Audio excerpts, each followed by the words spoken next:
डहाणूच्या आणि पालघरच्या जनतेने ही निवडणूक प्रतिष्ठेची केली होती आणि ती प्रतिष्ठा डहाणूला आणि पालघरला जिंकवण्याची होती।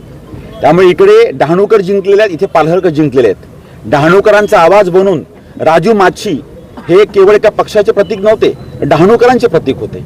डहाणू जनतेने त्यांना विजय मिळवून दिला आहे आणि अहंकाराचा नाश केला आहे। राजकारणामध्ये अहंकार हा कधी पुढे जाऊ शकत नाही, विनम्रता माणसाला पुढे नेते आणि विनम्र डहाणूकरांनी डहाणूच्या राजू माच्छीने निवडून दिलंय आणि पालघरच्या उत्तम घरातांनी निवडून दिलेलं आहे। त्यामुळे सर्वच्या सर्व श्रेय हे डहाणूच्या आणि पालघरच्या जनतेचं आहे।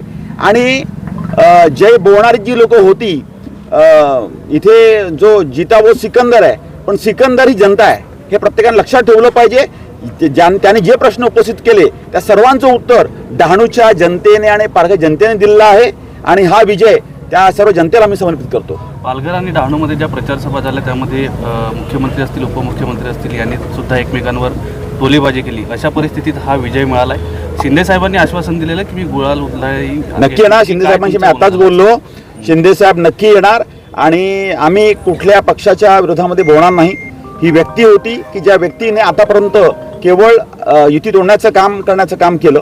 पण लक्षात ठेवा, जिल्हाध्यक्ष किंवा नगराध्यक्ष ही पद काय आयुष्यभर नसतात। तुम्ही जनतेशी समर्पित राहा, लोकसंपर्क ठेवा आणि हा अहंकाराचा पराजय आहे। आणि जे सांगत होते कालपर्यंत की 27 सीट आम्ही काढू आणि नगराध्यक्ष आमचाच असेल, मैच रहूंगा, इथे मैच काय नसतं, इथे जनता असते। जनता ही डहाणू जनता ही हुशार जनता आहे।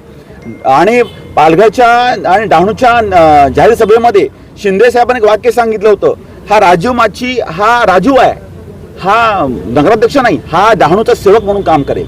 आणि आज डहाणूचं सेवक बनण्याचं काम हे लोकांनी पदरामध्ये मतदान रूपी दान केलेलं आहे आणि हे आम्ही लक्षात ठेवू आणि येणाऱ्या 5 वर्षांमध्ये सर्वांना सोबत घेऊन डहाणूच्या जनतेला जे अपेक्षित आहे ते विनम्रतेने स्वीकारून त्याच्याकरता आम्ही काम करू। कुठेतरी डहाणूमध्ये नगरसेवक पदाच्या ज्या जागा आहेत त्या कमी मिळाल्या आहेत, काय नाही बघा